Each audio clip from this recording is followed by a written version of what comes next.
Olá, para quem não me conhece, eu me chamo Roberto Matheus da Costa. Este aqui é o canal Mais Uma Voz e este é o seminário Israel Antiga e Moderna.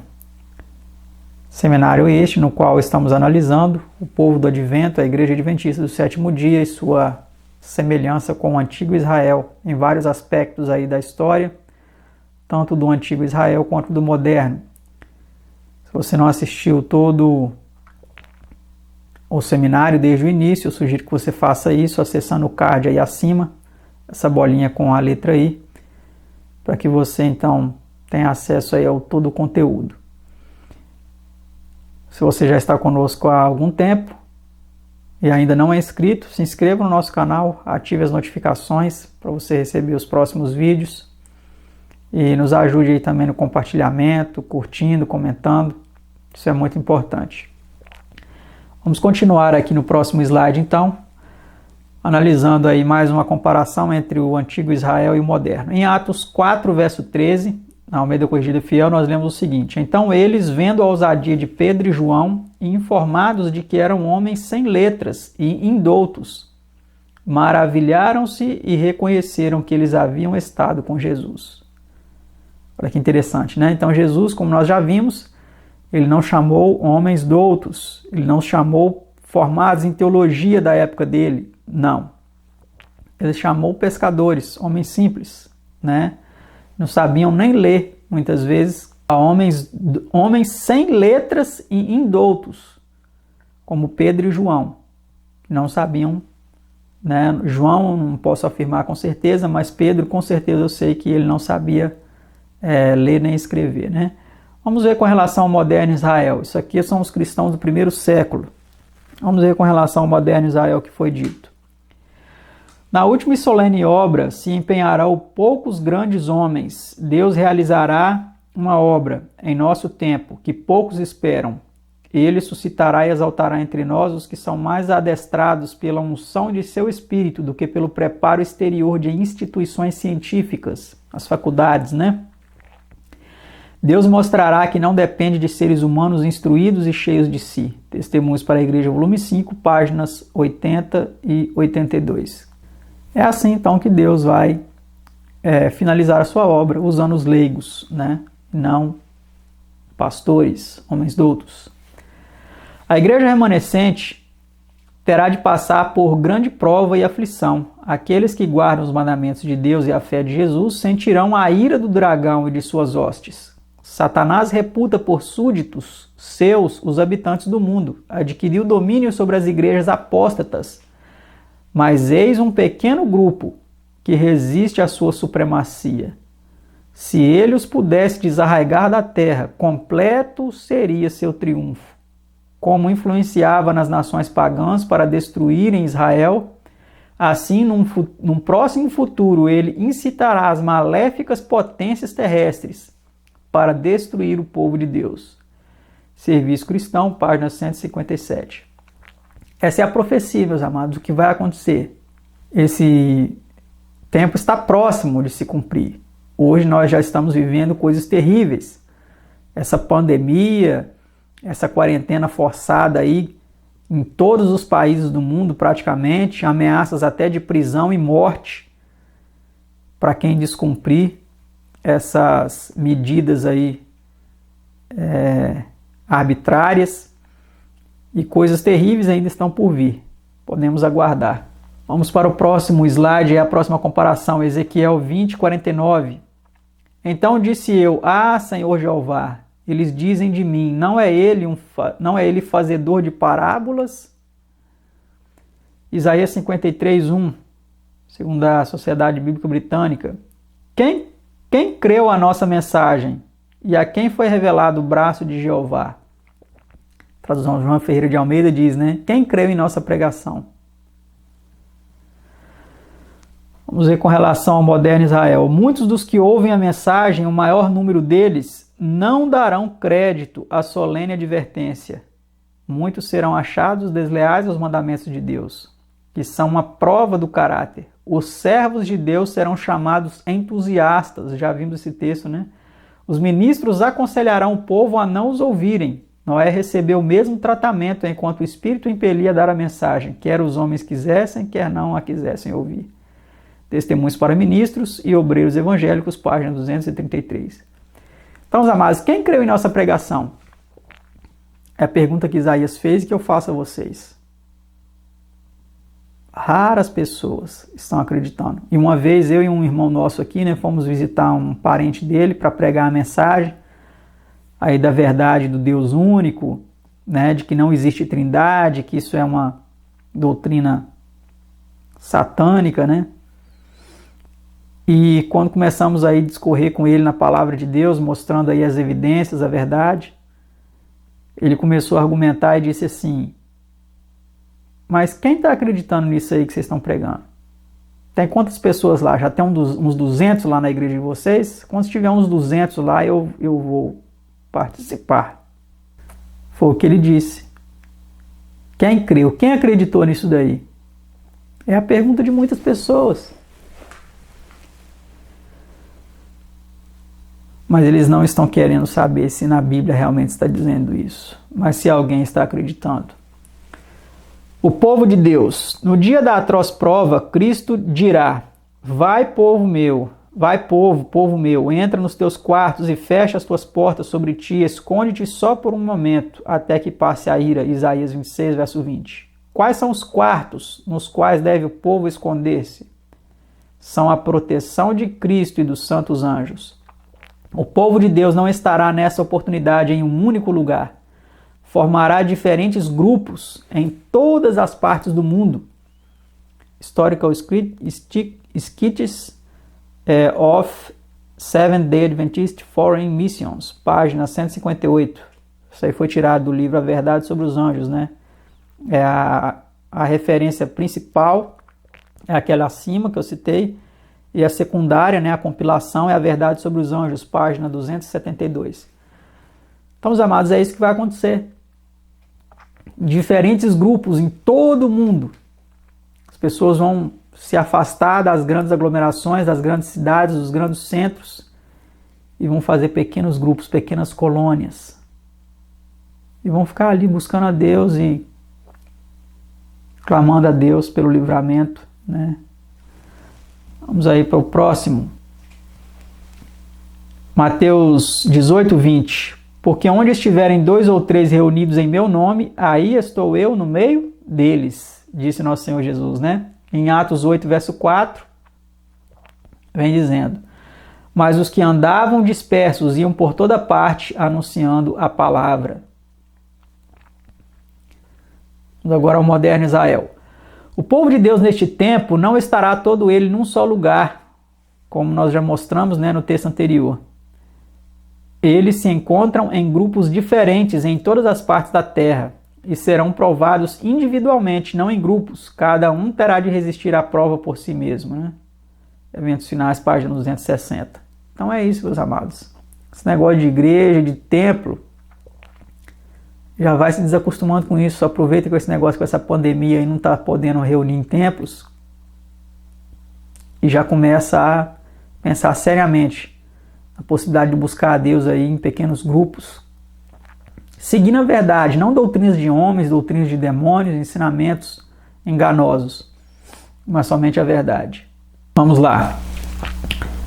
Ezequiel 34, 1 a 2. Veio a minha palavra de Jeová dizendo: filho do homem, profetiza contra os pastores de Israel. Profetiza e dize aos pastores: ai dos pastores de Israel, que se apacentam a si mesmos.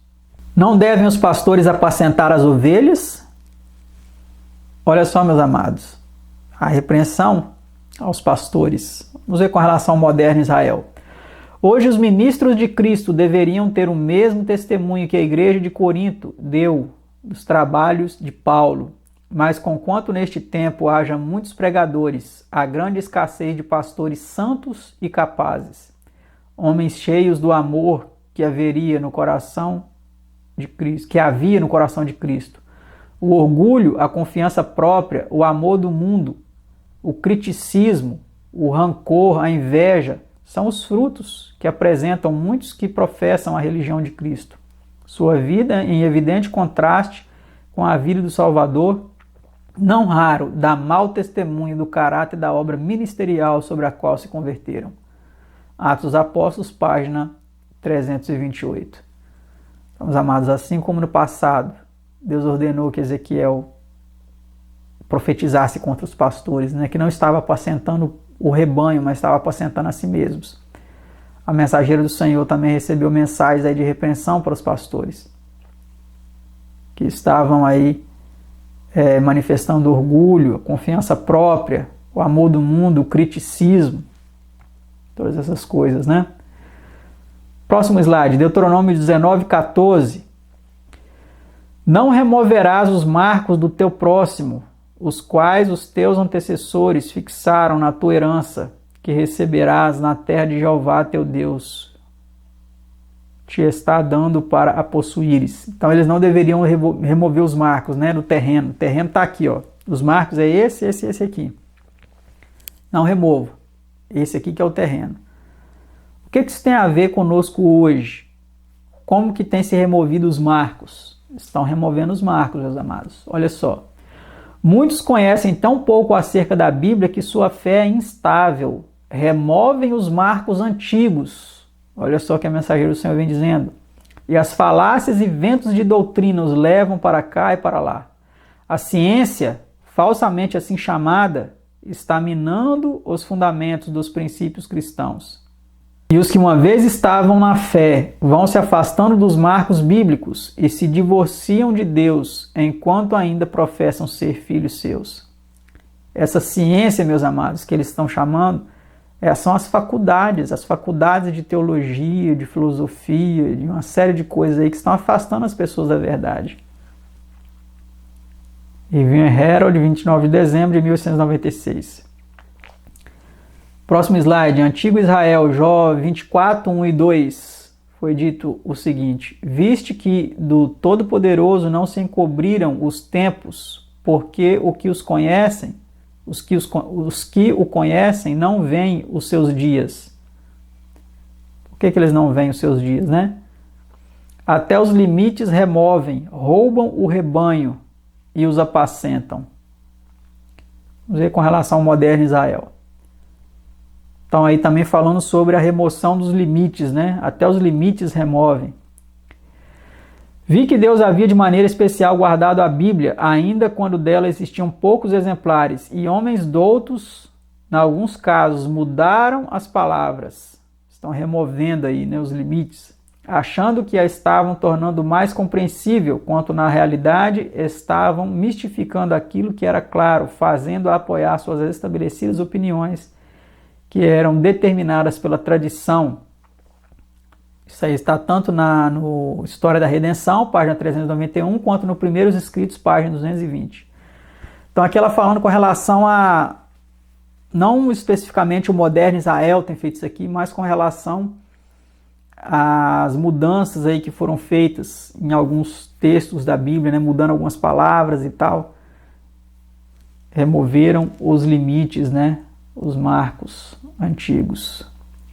Antigo Israel, Provérbios 22, 20 a 21 e verso 28.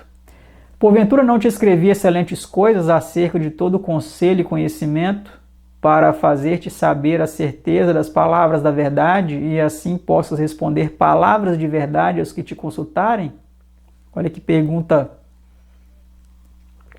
aí incisiva, meus amados. Não remova os antigos limites que teus pais fizeram. Provérbios 22, 20 a 21 e o verso 28. Vamos agora ver o moderno Israel. Somos agora um povo forte, se pomos nossa confiança no Senhor, pois estamos a tratar com as poderosas verdades da palavra de Deus. Tudo temos a agradecer. Se andarmos na luz, à medida que ela resplandece, dos vivos oráculos de Deus, teremos grandes responsabilidades correspondentes à luz a nós conferida por Deus. Temos muitos deveres a cumprir, porque fomos feitos depositários da verdade sagrada a ser dada ao mundo em toda a sua beleza e glória. Somos devedores a Deus por todas as regalias que Ele nos confiou, para embelezarmos a verdade com a santidade de nosso caráter. Vida e Ensinos, página 204. Então, meus amados, Deus concedeu a verdade a essa igreja. Mas o que ela tem feito com essa verdade? Tem mudado, como nós já vimos aqui nesse seminário. Mudaram várias doutrinas, vários marcos antigos que foram colocados. E essa igreja tem se afastado dessa verdade dia após dia. Mais uma comparação aí com relação ao antigo Israel, em Oséias 5:10, nós vemos o seguinte: os príncipes de Judá são como os que mudam os limites. Derramarei, pois, o meu furor sobre eles como água. Então, olha só, os príncipes de Israel estavam mudando os limites, os marcos antigos, né?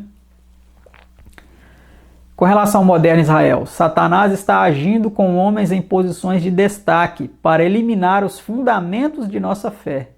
Permitiremos que isso seja feito, irmãos? O Sr. White perguntou na Review and Herald em 19 de novembro de 1903. Já naquele tempo, meus amados, início do século XX, a mensageira do Senhor advertiu que Satanás estava agindo com homens em posições de destaque para eliminar os fundamentos de nossa fé. E isso aconteceu, meus amados. Isso aconteceu com a morte dela em 1915. Pouco depois, já como nós vimos no yearbook de 1931, ali nas crenças já veio as mudanças. Mudaram os fundamentos da nossa fé e colocaram doutrinas espúrias, doutrinas enganadoras. Próximo slide, Antigo Israel, Jeremias 12:10. Muitos pastores destruíram a minha vinha, pisaram o meu campo, tornaram em desolado deserto o meu campo desejado. Será que isso aqui se aplica só no tempo de Jeremias, meus amados? Não. Muito mais ainda para nós ainda hoje. Olha o que a mensageira do Senhor diz ao moderno Israel. Satanás tem, porém, os seus agentes, que são demasiado orgulhosos para arrepender-se e que se acham constantemente em atividade para derrubar a causa de Jeová e calcá-la aos pés. Que dia de tristeza e desespero quando eles depararem com sua obra acrescida de todo o seu fardo de resultados. Pessoas que poderiam ter sido salvas para Jesus Cristo se perderam por causa de seus ensinos e influência. Fé e Obras, página 46. Então, olha só, meus amados, que triste. Esses homens são orgulhosos demais para reconhecer que estão errados. Não, eu fiz teologia, eu estou na igreja de Deus, essa é a menina dos olhos de Deus, ela é fraca e defeituosa, mas é nela que nós temos que ficar. Estão sendo iludidos, meus amados, enganados por Satanás. Orgulhosos, não querem se arrependerem de seus falsos ensinos. Tristemente vão reconhecer quando for tarde demais. E muitos se perderão por causa da sua influência, meus amados. Isso é muito triste por causa dos seus ensinos e influência. Vamos para o próximo slide. E com esse a gente finaliza. Com esse e o próximo, porque ele tem uma continuação. Porventura não enviou o Senhor Jesus mensagem após mensagem de repreensão, de advertência e de súplica a esses satisfeitos consigo mesmos? Não têm sido desprezados e rejeitados os seus conselhos? É a pergunta que é feita. Não têm sido os mensageiros por ele enviados tratados com desprezo e suas palavras recebidas como fábulas ociosas? Cristo vê aquilo que o homem não vê. Ele vê os pecados que, se não houver arrependimento, esgotarão a paciência de um Deus longânimo. Cristo não pode defender os nomes dos que estão satisfeitos em sua presunção. Não pode intervir em favor de um povo que não sente necessidade de seu auxílio, que alega saber e possuir tudo. É a igreja de Laodiceia. Eu sei tudo, nós temos a verdade, nós não precisamos disso daí. Rico sou, estou enriquecido, de nada tenho falta. O grande Redentor representa-se como um mercador celeste carregado de riquezas, indo de casa em casa apresentando seus inapreciáveis bens e dizendo, vamos ver agora no próximo slide o que ele diz, né? Aconselho-te que de mim compres ouro provado no fogo para que te enriqueças. e vestidos brancos para que te vistas, e não apareça a vergonha da tua nudez, e que unjas os teus olhos com colírio para que vejas. Eu repreendo e castigo a todos quantos amo, sê pois zeloso e arrepende-te. Eis que estou à porta e bato, se alguém ouvir a minha voz e abrir a porta, entrarei em sua casa e com ele cearei e ele comigo. Apocalipse 3, 18 a 20. Consideremos a nossa condição perante Deus, levemos a sério o conselho da testemunha verdadeira, que ninguém de nós se possua de preconceito como fizeram os judeus, de modo que a luz não penetre em nosso coração. Que não seja necessário Cristo dizer a nós o que disse a deles, e não quereis vir a mim para terdes vida. João 5, verso 40. Fé e Obras, página 83 a 84. Essa é a mensagem, amados. Essa é a mensagem. A mensagem à igreja de Laodiceia. Será que vamos atender esse convite? Que Deus nos ajude para que atendamos. Deixe seu comentário aí embaixo, o que você pensa a respeito disso. Deixe aí o seu like ou dislike. Se você não é inscrito ainda, se inscreva no nosso canal, ative as notificações para ser avisado quando os próximos vídeos do seminário estiverem disponíveis. E nos ajude também com a sua oferta mensal. Que Deus te abençoe para que não falte a você aquilo que generosamente você nos conceder, você nos ofertar. Que Deus abençoe a todos. Obrigado pela companhia até aqui. E até o nosso próximo vídeo, se Deus quiser.